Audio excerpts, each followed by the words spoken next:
नमस्कार, आपके साथ मैं हूं समीर अब्बास। आज बात उत्तर प्रदेश की खास तौर पर होने जा रही है। योगी सरकार के 4 साल पूरे हो रहे हैं और योगी अपने 4 साल के कमाल गिना रहे हैं और अखिलेश, मायावती और प्रियंका गांधी 2022 के अखाड़े में उतर चुके हैं। आज बात करेंगे योगी के 4 साल कितने कमाल।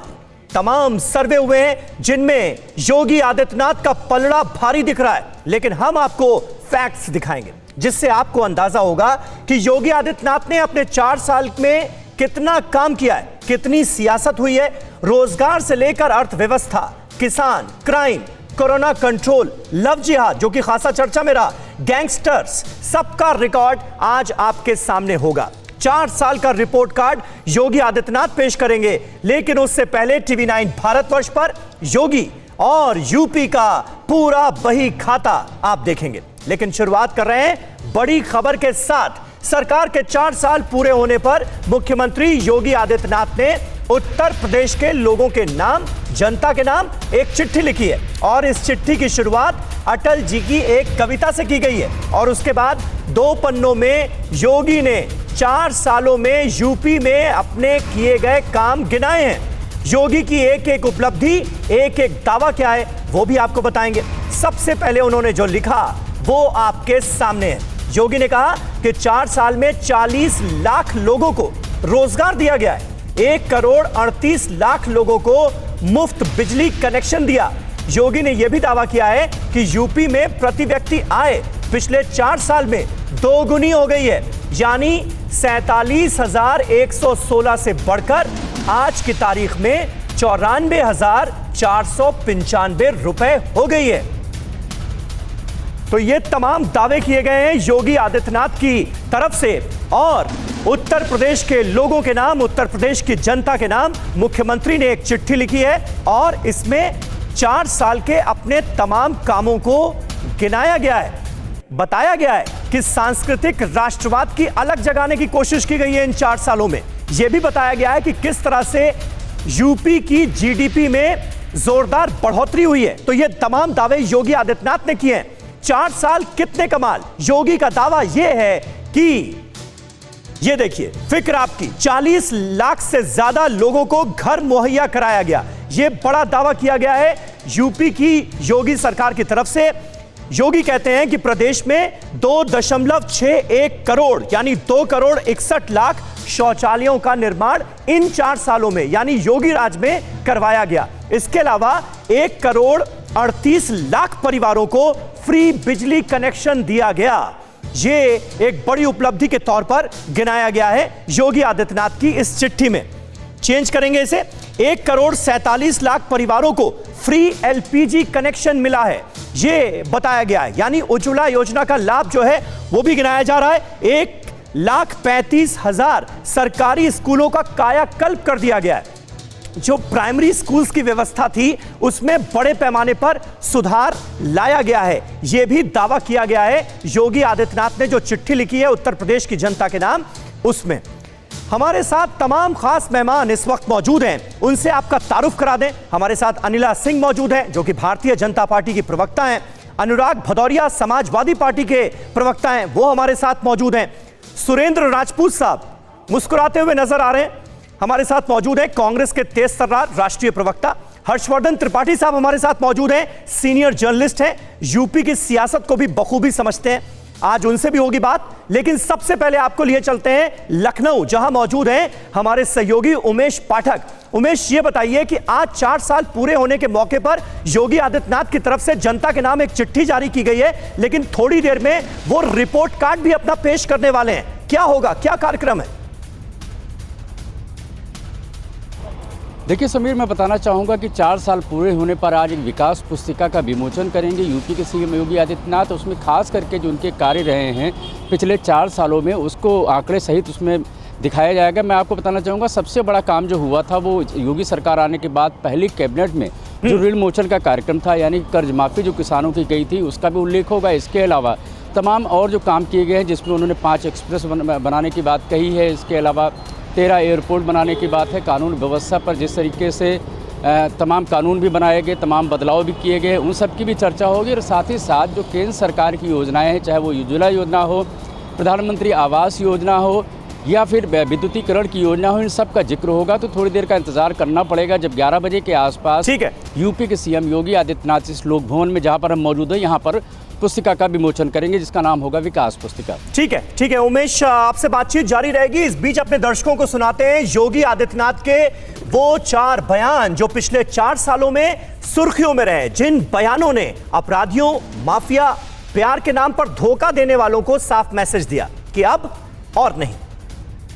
सत्ता के संरक्षण में पल रहे गुंडे, माफिया, अपराधी, लुटेरे, ये सब के सब मेहरबानी करके वह तो उत्तर प्रदेश छोड़ करके चले जाएं, और अगर उत्तर प्रदेश में रहेंगे तो फिर उनके लिए 2 जगह होंगी। मुझे लगता है उस जगह कोई भी नहीं जाना चाहेगा। आपने देखा होगा जो गुंडे, जो अपराधी, जो माफिया प्रदेश के अंदर गरीबों और व्यापारियों की संपत्ति को कब्जा करके अपनी हवेलियां खड़ी करते थे, इस समय कितनी मजबूती के साथ उनकी छाती पर शासन का बुलडोजर चल रहा है, तो आप देख ही रहे होंगे। छद्मवेश में चोरी छुपे, नाम छुपा करके, स्वरूप छुपा करके जो लोग बहन बेटियों की इज्जत के साथ खिलवाड़ करते हैं, उनको पहले से मेरी चेतावनी, अगर वे सुधरे नहीं तो राम नाम सत्य है कि यात्रा अब निकलने वाली है।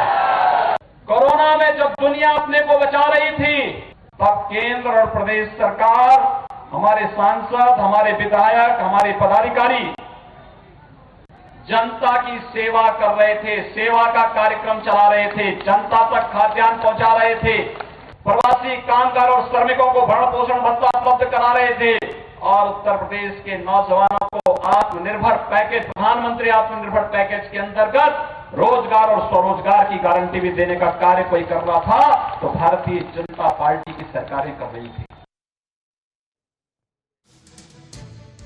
तो देखिए, योगी आदित्यनाथ के ये वो बयान थे जो लगातार इन 4 सालों में सुर्खियां बटोरते रहे। सबसे पहले अनिला सिंह जी, मैं आपसे जानना चाहूंगा, आज जब 4 साल पूरे हो रहे हैं यूपी की योगी सरकार को, सबसे बड़ी उपलब्धि और सबसे बड़ी नाकामी आपके हिसाब से क्या है इस सरकार की? क्या मानती हैं आप? देखिए, ऐसा है, उपलब्धि ही उपलब्धि है। नाकामी आप क्या कहेंगे? नाकामी क्या आप उसको कहेंगे कि भाई ठीक है 100% कोई प्रोजेक्ट अभी आज की तारीख में डिलीवर नहीं हो पाया, क्या वो नाकामी कहलाएगा? अभी पूरा 1 वर्ष हमारे सामने है, परंतु अगर मैं उपलब्धियां गिनानी शुरू करूंगी तो शायद आपका कार्यक्रम का जो समय है वो कम पड़ जाएगा। कौन से क्षेत्र में हमने उपलब्धि प्राप्त नहीं करी है? और सबसे बड़ी उपलब्धि मैं ये कहूंगी कि इस राज्य में, उत्तर प्रदेश में, जो एक मेजॉरिटी आबादी थी, पॉपुलेशन थी, उसको एक माइनॉरिटी बनाकर रखा हुआ था। हर महक में कोटा बना दिया गया था कि एक धर्म विशेष के लोगों को बढ़ावा दिया जाएगा, एक धर्म विशेष के लोगों को दादागिरी चलाई जाएगी। यहाँ पर आकर सबका साथ सबका विकास, यानी उत्तर प्रदेश में रहने वाला एक एक नागरिक किसी भी जाति और धर्म से आता हो, उसको उतना ही सपोर्ट और प्रोटेक्शन मिलेगा गवर्नमेंट से, जो कि एक मिलना चाहिए, जो कि हमारा संविधान जिसको कहता है। ठीक है, इस पर अनुराग भदौरिया का एक रिएक्शन अब जरूरी हो गया है। समाजवादी पार्टी से हमारे साथ मौजूद हैं। आपकी सरकार पर निशाना, तुष्टीकरण की सियासत आप लोग करते थे, लेकिन योगी राज में ये तुष्टीकरण खत्म हो गया। देखिए, मैं सबसे बड़ी उपलब्धि अनिला जी मान रही है। हाँ, देखिए, उनकी बहुत बड़ी उपलब्धि, 4 सालों में उन्होंने एक होर्डिंग लगाई चारों तरफ, बहुत सही होर्डिंग लगाई, जो कई वर्षों में नहीं हुआ, उत्तर प्रदेश के 4 सालों में हुआ। यहाँ पुलिस का एनकाउंटर कभी नहीं हुआ उत्तर प्रदेश के अंदर में। इन 4 सालों में पुलिस का एनकाउंटर लगातार हुआ है। कभी इस उत्तर प्रदेश के अंदर में ऐसा नहीं हुआ कि पार्ट 2 घटनाएं हुई हो, जैसे हाथरस पार्ट 2, उन्नाव पार्ट 2। यहाँ महिलाओं के अत्याचार में पार्ट 2, पार्ट 3 भी घटनाएं होती हैं। ये पहली बार देखने को मिला है उत्तर प्रदेश के अंदर में। पहली बार देखने को मिला है कि किसान धरने पे बैठा रहा, जो अन्नदाता है उसकी मौतें होती रही, लेकिन मुख्यमंत्री जी को कोई चिंता नहीं, कोई बात नहीं, मिलने तक नहीं गए। भैया पानी में पिला देते हैं कि इतने दिन से किसान बैठा है, किसान अपना ही है भाई, उसी के बेटे आपके फौज में, पुलिस में, लेकिन कोई चिंता नहीं। ये पहली बार उत्तर प्रदेश में हुआ है, पहली बार उत्तर प्रदेश में हुआ है कि कोई सरकार समाजवादी के कामों को, दूसरी सरकार के कामों को अपना काम बताती हो, नाम और नंबर बदल के। ये पहली बार उत्तर प्रदेश में हुआ है। पहली बार उत्तर प्रदेश में ऐसा हुआ है कि हमने कहा 4.5 लाख करोड़ का हमने यहाँ इन्वेस्टमेंट समिट की, लेकिन क्या हुआ उस समिट में 1000 करोड़ का इन्वेस्टमेंट कहीं दिखाई नहीं देता। ये कितना झूठ बोलते हैं, कहते हैं 5 एक्सप्रेस वे हमने बना दिए। कभी उत्तर प्रदेश में ऐसा नहीं हुआ, कोई मुख्यमंत्री इतना झूठ बोलता हो कि 5 एक्सप्रेस वे बना दिए। तो मैं तो चैलेंज करता हूं चैलेंज करता हूं, आपके यहाँ पे एक चलता हुआ वीडियो दिखा दे, गाड़ी कोई गाड़ी के एक्सप्रेसवे पे चल रही हो, पांचों एक्सप्रेसवे पे एक भी एक्सप्रेसवे पे गाड़ी चल रही हो तो बताएं। और इनको चिट्ठी पता क्यों लिखनी पड़ती है? क्योंकि ये नजरें नहीं मिला सकते जनता से।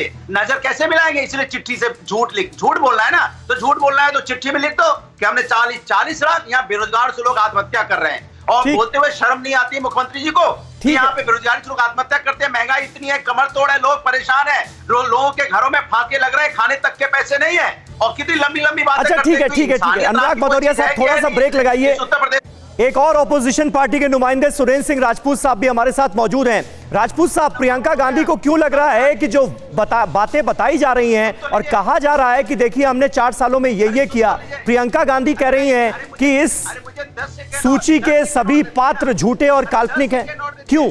अरे बस हुजूर, अनुराग जी, राजपूत साहब को भी बोल लेने दीजिए थोड़ा जी। 10 सेकंड में कुछ नहीं होगा, 10 सेकंड। समीर भाई, जो अनुराग, जो अभी अनिला जी ने कहा और जो आपने कहा, अगर आपको ध्यान से देखिए तो जो उत्तर प्रदेश में ऐसा पहली बार हुआ है कि काल्पनिक रूप से रोजगार दिया गया। एक दुर्गेश चौधरी नाम के लेखपाल को दिया गया था, वो अब इस समय नेपाल भाग गया। हाँ। आपके सामने आप इस चीज को, दूसरी चीज, दिल्ली की मेट्रो में आप सफर करते होंगे, कुछ दिनों पहले एक इन्होंने क्या नाम होर्डिंग लगाई थी, वहां पर कहा साहब हमने 2.5 करोड़ रोजगार दिए, आज कह रहे हैं 40 लाख दिए। अब बताइए, दिल्ली की मेट्रो में रोजगार के होर्डिंग लगाने वाले योगी जी झूठे हैं या आज वाले योगी जी झूठे हैं? एक चीज इन्होंने बहुत अच्छी की, इस चीज से मैं सहमत हूं, इन्होंने जो है बेरोजगारी को समान रूप से फैला दिया। ना हिंदू, ना मुसलमान, ना सिख, ना ईसाई, इन्होंने एक तरीके से पूरे के पूरे उत्तर प्रदेश में बेरोजगारी को देने में, बेरोजगारी को बढ़ाने में कोई भेदभाव नहीं किया। ऑल टाइम हाई है बेरोजगारी इस वक्त, इन्होंने कोई भेदभाव नहीं किया। किसानों के गन्ने के भुगतान में इन्होंने 10,000 करोड़ से ज्यादा, 1.5 साल से ज्यादा बकाया पड़ा हुआ है, उसमें इन्होंने कोई भेदभाव नहीं किया। यह सरकार कोई भेदभाव नहीं करती। इन्होंने महिलाओं के प्रति अत्याचार में की बढ़ोतरी में कोई भेदभाव नहीं किया, उसमें हिंदू, मुसलमान, सिख, ईसाई, दलित, सारी महिलाओं के प्रति इन्होंने अपराध में बेहताशा वृद्धि की है, आपके सामने है। तो ये सरकार सबके साथ और सबके विनाश के लिए है।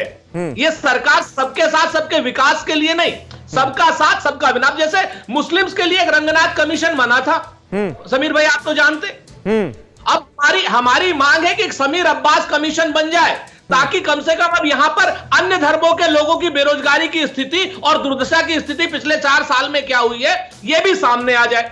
अभी ये लोग कह रहे थे कि साहब एक वर्ग, माइनॉरिटी कॉम्प्लेक्स, मेजॉरिटी कॉम्प्लेक्स, तो अनिला जी के ओपनिंग स्टेटमेंट ने ही बता दिया कि 4 साल में कुछ नहीं हुआ। ये सिर्फ धार्मिक ध्रुवीकरण का कार्ड इस साल में खेलने जा रहे हैं, दंगे फैलाएंगे, ये लोग बेरोजगारी बढ़ाएंगे, ये लोग, वो तो कह रहे हैं सारे दंगों पर नियंत्रण कर लिया। मुस्लिम तुष्टीकरण आप लोगों की सरकारें करती आई हैं, समाजवादी पार्टी पर निशाना है सरकार पर, वो हमने खत्म करके रख दिया। अपराधी जो हैं वो एनकाउंटर में बड़े बड़े दुर्दांत अपराधियों को ठिकाने लगा दिया गया। एनकाउंटर लगभग 7,000 हुए इन 4 सालों में। तमाम गैंगस्टर एक्ट के तहत, NSA के तहत मुकदमे दर्ज किए गए। हर्षवर्धन त्रिपाठी साहब, इन 4 सालों में उपलब्धियां ज्यादा देखते हैं या नाकामी ज्यादा देखते हैं? नहीं समीर, मुझे लगता है कि अगर हम 4 साल में बात कर रहे हैं तो अभी जो समय चल रहा है उसकी हम बात करें सबसे पहले, और वो समय है महामारी का। और मुझे लगता है कि महामारी के साथ जो आर्थिक चुनौतियां हैं उनमें कैसे राज्य सरकार व्यवहार कर रही है, ये 2 महत्वपूर्ण बातें मुझे लगती हैं। और इसमें कहीं कोई संदेह की गुंजाइश नहीं है, चाहे आप उत्तर प्रदेश के किसी हिस्से में रहे हो, महामारी के दौरान इतने बड़े राज्य में जिस तरह से प्रशासन ने काम किया है, वो सिर्फ ऐसा नहीं कि उत्तर प्रदेश के लोगों को, जो दूसरे राज्य के लोग भी यहां से गुजरे होंगे उस दौर में, उनको उसका एहसास हुआ होगा। और इसका असर दिखता है कि जब सरकार ने जो निवेश लाने की कोशिश की, और आज की तारीख में जो महाराष्ट्र, गुजरात, तमिलनाडु, कर्नाटक जैसे विकसित राज्य हैं, उनके मुकाबले में अगर निवेश के लिए उत्तर प्रदेश खड़ा है, तो मुझे लगता है कि ये सबसे बड़ी उपलब्धि है जिसकी चर्चा होनी चाहिए, जिस पर सबसे ज्यादा बात होनी चाहिए। ठीक है, हर्षवर्धन त्रिपाठी साहब हमारे साथ मौजूद हैं और बातचीत जारी रहेगी। लेकिन अनिला जी, देखिए, कानून व्यवस्था का एक ऐसा मसला जिस पर 4 सालों में लगातार सवाल उठते रहे। हालांकि मैसेज कड़ा देने की कोशिश की गई, मुख्यमंत्री योगी आदित्यनाथ की तरफ से, लेकिन अगर आप आंकड़ों पर गौर कीजिए तो साफ नजर आता है कि उस तरह से काबू नहीं पाया जा सका है। ये आप मानती हैं अभी भी यूपी के सामने एक बहुत बड़ी चुनौती है? क्योंकि एनसीआरबी के अगर डेटा आप उठाकर देखेंगी तो वो डराने वाले हैं। नहीं, आप बात बिल्कुल ठीक कह रहे हैं समीर। जब हम ये देखते हैं, आंकड़ों की स्टैटिस्टिक्स की बात करते हैं, तो आपको डर लगता है। डर आपको तब लगना चाहिए था जब समाजवादी पार्टी की सरकार थी और गुंडों को, अपराधियों को ये लोग संरक्षण देते थे और जी बहुत बड़े बड़े लैंड माफिया जो हुआ करते थे या जिनका धंधा ही जो था किडनैपिंग और मर्डर्स का हुआ करता था, उनको टिकट देके ये चुनाव लड़वाते थे, बीएसपी और एसपी जैसे राजनीतिक दल। कांग्रेस को मैं इसलिए कुछ ज्यादा नहीं बोल रही हूँ क्योंकि उत्तर प्रदेश में तो हवाई है, कहीं है नहीं कांग्रेस, परंतु ठीक है, इनके बारे में ज्यादा नहीं इस वक्त बोलूंगी क्योंकि जो मरा हुआ है ऑलरेडी उसके बारे में मैं क्या बोलूं। पर यहाँ पर आप ये बता दीजिए कि 1000 करोड़ से ज्यादा के जो अवैध निर्माण इन माफियाओं ने करवाए हुए थे वो किसने धाराशाही किए? लैंड एनक्रोचमेंट कर जबरदस्ती जो जमीनें कब्जाई हुई थी किसने? नहीं, वो बातें अनिला जी ऐसे हम केस बाय केस डिस्कस कर सकते हैं, लेकिन आप देखिए 2016 से अगर हम तुलना करते हैं, 2016 में एनसीआरबी का डेटा है, आपराधिक मामले 4,94,000 रजिस्टर हुए, 2018 में ये 5,85,000 हो जाते हैं, यानी उसमें इजाफा हो रहा है। ऐसा क्यों? फिर इसकी वजह क्या है? तो क्या हम भी पहले की सरकारों की तरह अपने थानेदारों को बोलते हैं भाई कुछ भी हो जाए एफआईआर मत लिखना? क्या हम भी ये करें?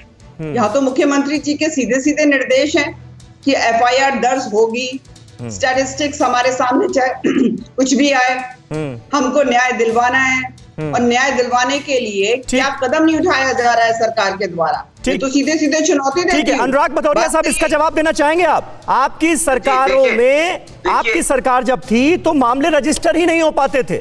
अच्छा देखिए, बात यह है समीर जी, आप चूंकि सरकार को 4 साल हो गए, हाँ, चित भी अपनी पट भी अपनी। आप कह रहे हैं कि पहले कह रहे थे देखो एनसीआरबी का डाटा देखो, अपराध कम हुआ हमारे यहाँ। अब जब अपराध ज्यादा तो कह रहे हैं कि हमारे यहाँ रजिस्टर्ड ज्यादा होते, पहले रजिस्टर्ड कम होते थे, तो इनकी बात की कोई मतलब ही नहीं है। दूसरी बात, अब चूंकि चुनावी वर्ष आ गया है, अब ये हिम्मत नहीं जुटा पा रहे कि इन्होंने क्या काम किया, जनता को बताइए प्रभु, हाथ जोड़ के निवेदन है। क्या रोजगार दिया, क्या महिला सुरक्षा दी, क्या आपने यहाँ महंगाई कम की, क्या इंफ्रास्ट्रक्चर डेवलप किया, क्या उत्तर प्रदेश में इंडस्ट्री लेके आए, क्या उत्तर प्रदेश को आपने उत्तर प्रदेश ठीक है, आप इंडस्ट्रियल डेवलपमेंट की बात कर रहे हैं, मैं जीडीपी की बात करता हूँ। अनुराग भदौरिया साहब, सुनिए, अनुराग भदौरिया साहब, आपने चिट्ठी पढ़ी होगी ना? आप बात नहीं पूरा होने देते। अरे सुन तो लीजिए, अरे आप ही बात कर रहे हैं इंडस्ट्रियल ग्रोथ की, प्रभु मैं ये कह रहा हूँ। अरे सुन तो लीजिए, एक लाइन सुन लीजिए। मुझे बोलने नहीं देते आप नॉन स्टॉप बोलते हैं प्रभु। वैसे मैं अनिला जी से वैसे ही लड़ लूं, फिर आप भी उनके साथ चले जाएंगे तो अरे भाई, मैं आपको एक आंकड़ा बता रहा हूँ ना, उस पर आप बोलिएगा। अरे भाई, मैं ये कह रहा हूँ कि 2015-16 में जब आपकी सरकार थी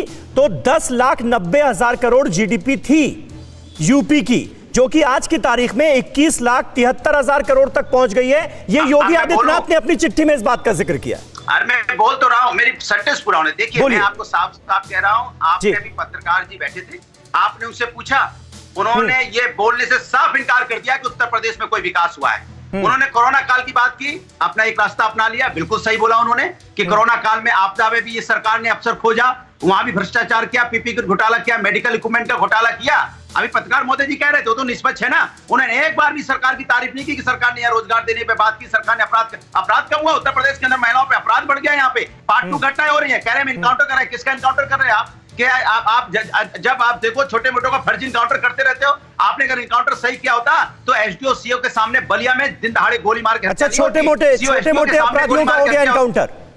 अरे कौन से अपराधी का हो गया बताए ना, किस अपराधी का इनकाउंटर कर दिया जिससे उत्तर प्रदेश में अपराध खत्म हो गया हो? अगर इतना दम भरते हैं तो अब तक तो उत्तर प्रदेश में अपराध खत्म हो जाना चाहिए था। फिर उत्तर प्रदेश की 23 अपराध क्यों बढ़ा हुआ है? क्यों यहाँ पे हाथरस जैसी घटना हो रही है, उन्नाव जैसी घटना हो रही है, लखीमपुर जैसी घटना हो रही है, बाराबंकी जैसी घटना हो रही है, यहाँ पे अयोध्या जैसी घटना हो रही है, और तो और गोरखपुर जैसी घटना हो रही है। यहाँ पे क्यों हो रही है लगातार? जब अपराध खत्म ही हो गया तो फिर अपराध क्यों हो रहा है उत्तर प्रदेश के अंदर में? क्यों महिलाओं इतना पूजा करने जाती तो महिलाओं के साथ अन्याय हो रहा है? स्कूल जाती बच्चियां तो शाहजहांपुर में अन्याय हुआ, यहाँ अलीगढ़ में जब खेत में काम करने जाती तो अन्याय हो जाएगा। मतलब बच्चियां घर से निकले, मतलब ये दो तरह की बात नहीं होगी। एक तरफ आप कह रहे हैं लगातार अपराध बढ़ता जा रहा है, एनसीआरबी के डेटा मैंने भी बताया, लेकिन दूसरी तरफ आप जो एनकाउंटर्स हो रहे हैं बदमाशों के, उस पर सवाल उठा देते हैं कि भाई वो इनकाउंटर क्यों हो रहा है? वो छोटे मोटे अपराधियों का हो रहा है, यानी वो इनकाउंटर नहीं होना चाहिए। ये बड़ी अजीब बात है।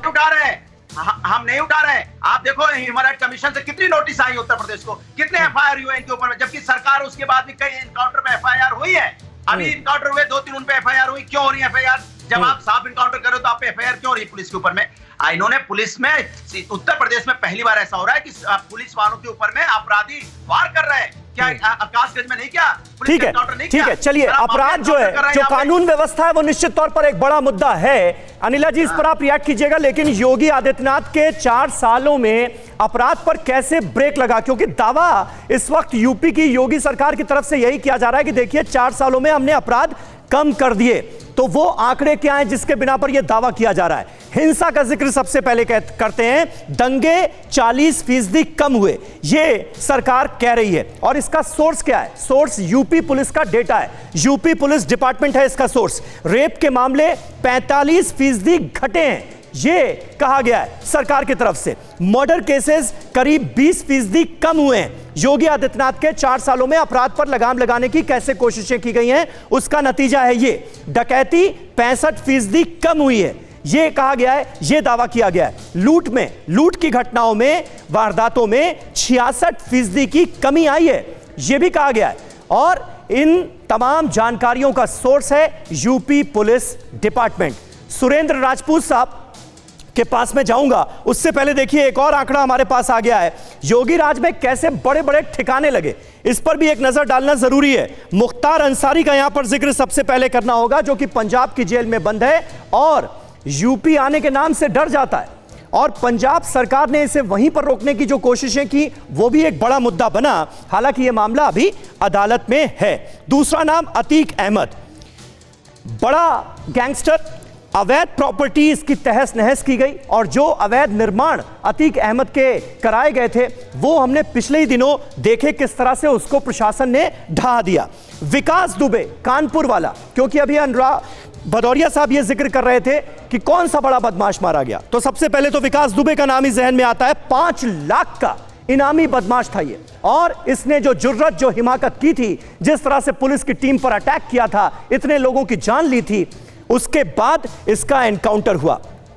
हनुमान उर्फ राकेश पांडे, ये कौन है? ये मुख्तार अंसारी गैंग का मेन शूटर है, इसे भी मार गिराया गया एनकाउंटर में। तो योगी राज में किस तरह से बड़े बड़े अपराधियों को ठिकाने लगाने की मुहिम नजर आई, ये भी आप देख सकते हैं। कुल 135 अपराधियों का एनकाउंटर हुआ है। 135 बड़े अपराधी पुलिस एनकाउंटर में मारे गए हैं इन 4 सालों में। यह भी आंकड़ा काबिले गौर है। 2800 बदमाशों पर पुलिस की गोली चली। कुल 2800 बदमाश पुलिस की गोली का शिकार हुए। 10,000 से ज्यादा वांटेड बदमाश जेल में डाले गए हैं इन 4 सालों में।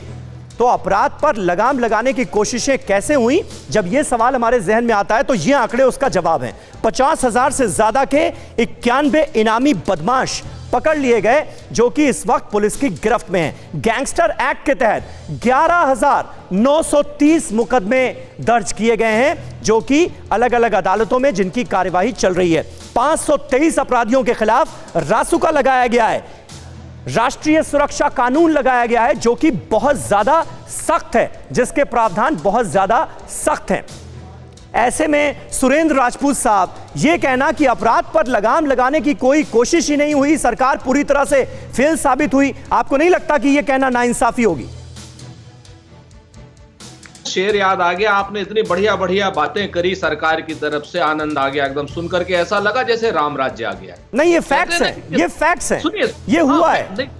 हाँ, मैं बताता हूं, इससे कोई इनकार नहीं कर सकता ना कि इतने बदमाशों का एनकाउंटर हुआ, इतने बदमाश गिरफ्त हुए। हमने आंकड़े रखे इसीलिए आपके सामने। भाई, आप इतनी देर से बोल रहे, मुझे भी थोड़ा सा बोलने बोलिए। बाकी तो आपकी इच्छा है, आपका चैनल है, आप हाकिम है।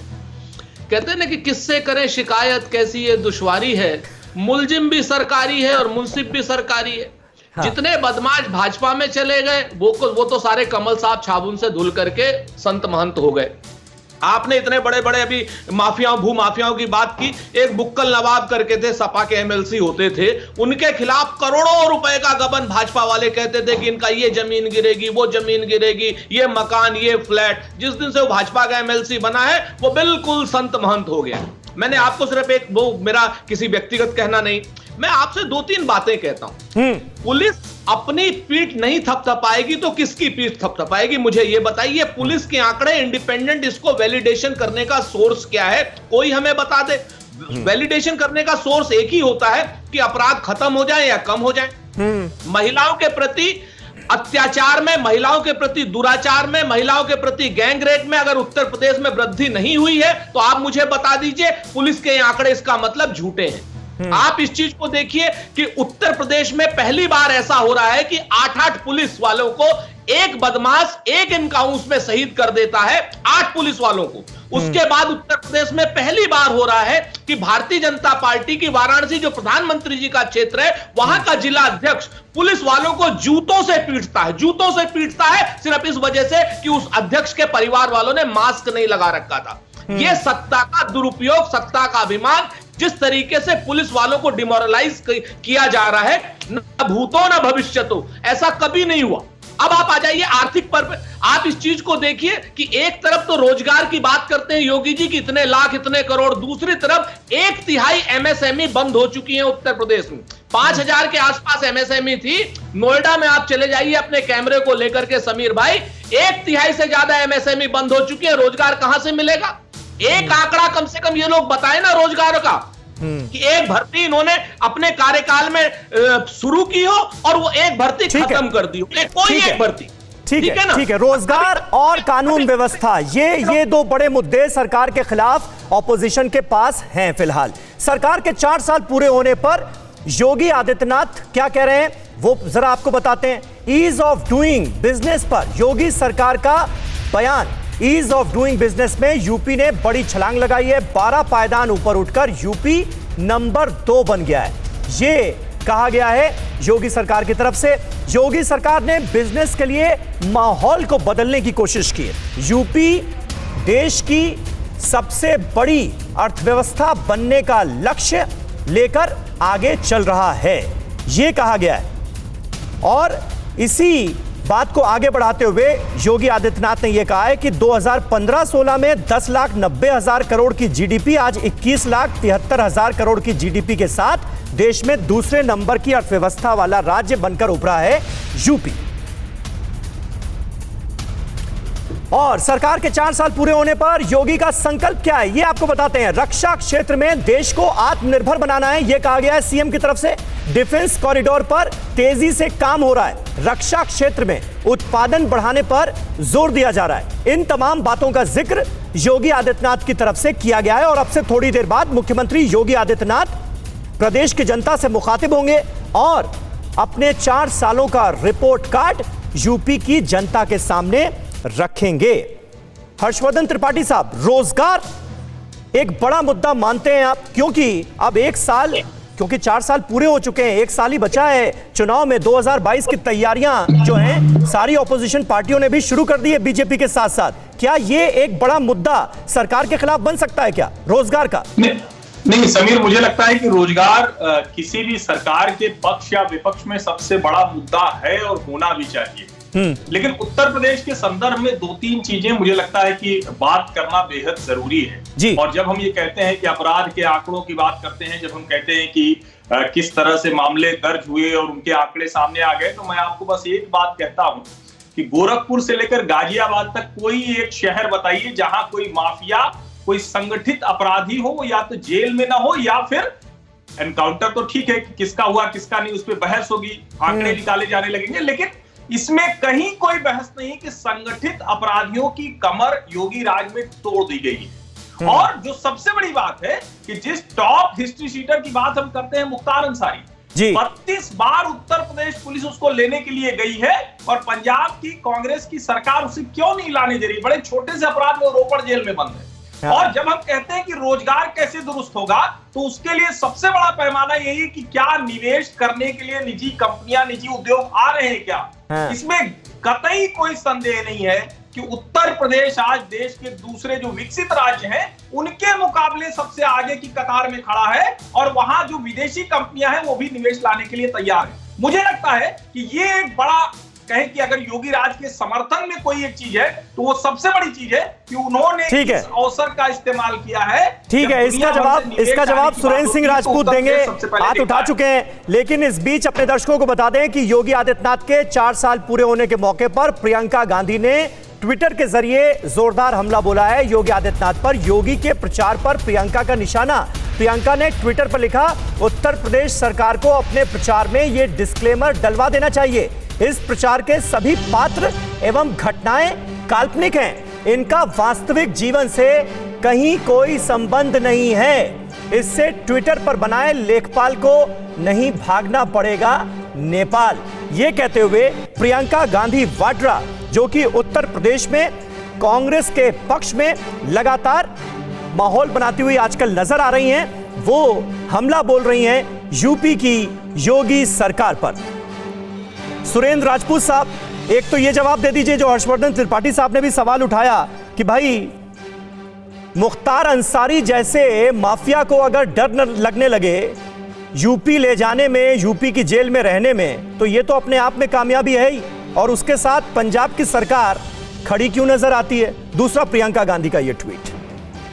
देखिए, 2 बातें मैं साफ कहूं, हर्षवर्धन जी की जो पॉलिटिकल लीनिएज है वो सब जानते हैं, वो संघ के समर्थक हैं, संघ के समर्थक के रूप में आते हैं, इन्हें अपनी पार्टी का बचाव करना भी चाहिए ना, मुद्दों पर। मैं मुद्दों की बात नहीं, मैंने इसीलिए कहा कि मैं इससे ज्यादा कुछ नहीं कहूंगा, वरिष्ठ है, पत्रकार है। मैं आपको 2-3 चीजें कहता हूं। पहली चीज तो जो चीज सुप्रीम कोर्ट देखने वाले समझ रहे होंगे क्या स्तर है, उस पर इस तरीके की कोई टिप्पणी करता है तो ये अदालत की भी अवमानना है और उसकी कहीं ना कहीं मेंटल स्टेटस का पता चलता है कि वो सरकार के पक्ष में किस निर्लज्जता से नीचे उतरा है। एक बात जो सुप्रीम कोर्ट के यहां पर सुप्रीम कोर्ट जो कहेगा, कानून जो कहेगा वो करेंगे। दूसरी बात सबसे इंपॉर्टेंट समीर भाई मैं आपको बता दूं, जो ये सरकार अपनी पीठ थपथपा रही ना अतीक अहमद और इस पर मुख्तार अंसारी पर, तो आप जब एक बार ये देख लीजिए कि ये माफिया, दोनों के दोनों माफिया कब से जेल में है। इनको योगी जी जेल में लेकर के आए या पुरानी सरकारों के समय से जेल में है, तो आपको एक आश्चर्यजनक तथ्य पता चलेगा, ये लोग तो 10 साल से जेल में पड़े हुए हैं, तो ये कौन सा नया काम कर लिया। हाँ, इन्होंने एक काम बड़ा अच्छा किया।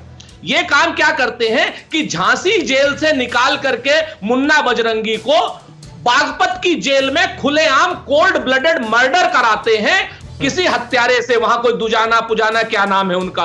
तो ये सरकार की स्थिति है कि भाड़े की हत्यारी सरकार हो गई है कि झांसी जेल से एक आरोपित को उठा करके बागपत जेल में ले जाकर के जेल के अंदर जिस तरीके से उसको मरवाया गया, ऐसा भूतो न भविष्य तो। अगर इस तरीके की किराए की बात होकर के हत्याएं करके सरकार अपने आप की पीठ थपथपाना चाहती है तो भाई देश में कानून का कोई राज नहीं है।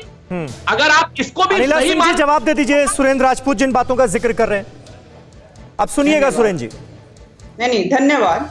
यहाँ पर मैं 3:1 पर बैठी हुई हूँ और सबसे कम मौका आज मेरी सरकार का 4 वर्ष पूरे हो रहे हैं और सबसे कम मौका मुझे दिया जा रहा है। 3:1 हर्षवर्धन त्रिपाठी साहब को भी आपने अपने खिलाफ गिन लिया अनिला जी। मैं आपको ले रही हूँ। अच्छा, हर्षवर्धन त्रिपाठी जी के लिए तो अभी राजपूत साहब ने कहा कि आरएसएस के सपोर्टर हैं, तो राजपूत साहब बता दें कि समीर अब्बास कांग्रेस के सपोर्टर हैं या समाजवादी पार्टी के सपोर्टर हैं। नहीं, अगर किसी पत्रकार को नेम किया जाता है कि ये आरएसएस के सपोर्टर हैं तो ये राजपूत जी और अनिला जी बताते हैं। अरे अनिला जी छोड़िए ना, पत्रकारों पर डिस्कशन छोड़ दीजिए, पत्रकारों पर बोलने के लिए थोड़ी डिबेट है।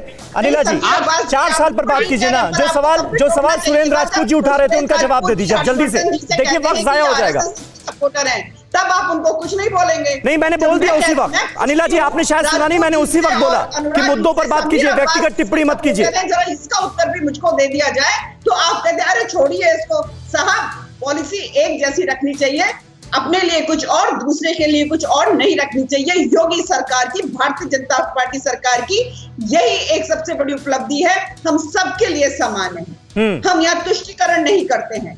और जब शुरू में सुरेंद्र राजपूत जी ने यहाँ पे अपराधों का विषय कहा था और मैंने कहा था कि FIR जो है यहाँ पे 100% दर्ज होती है, तो उसी वक्त मैं बोलना चाह रही थी जो कमी आई है आंकड़ों में, जो कि आपका चैनल भी दिखा रहा है, चाहे वो डोमेस्टिक वायलेंस हो और चाहे वो लूट्स हो, चाहे वो मर्डर्स हो, किडनैपिंग हो, इन सब में पहले से कमी आई है। पर मैं एक ब्लैंकेट अप्रोच रखते हुए जब मैंने बात करी तो उस बात को पूरी नहीं करने दिया।